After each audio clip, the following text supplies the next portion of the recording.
ਬਾਈ ਜੀ ਗੱਠਾਂ ਬਣ ਗਈਆਂ ਜੀ ਤੇ ਗੱਠਾਂ ਵਾਲੇ ਬੰਦੇ ਚੱਕਣ ਆ ਗਏ। ਗੱਠਾਂ ਚੱਕੀ ਜਾਂਦੇ ਜੀ, ਟਰਾਲੀਆਂ ਲੋਡ ਕਰੀ ਜਾਂਦੇ ਆ।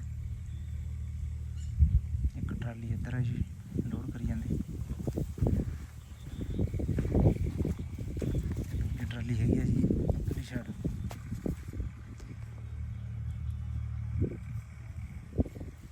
ਉਹ ਗੱਠਾਂ ਲੋਡ ਕਰੀ ਜਾਂਦੇ ਆ ਜੀ।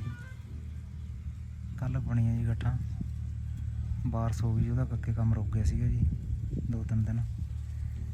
ਇਦੋਂ ਬਾਅਦ ਗੱਠਾਂ ਬਣੀਆਂ ਜੀ, ਦੇਖ ਸਕਦੇ ਹੋ ਤੁਸੀਂ। 2 ਟਰਾਲੀਆਂ ਲੋਡ ਹੋ ਜਾਂਦੀਆਂ ਜੀ। ਕੁਛ ਏਰੀਏ ਰਹਿ ਗਿਆ ਜੀ, 4 ਕਿੱਲਿਆਂ ਦੀਆਂ ਪੈ ਗਈਆਂ, 1.5 ਕਿੱਲਾ ਵਿੱਚ ਰਹਿ ਗਿਆ ਜੀ ਇਹ।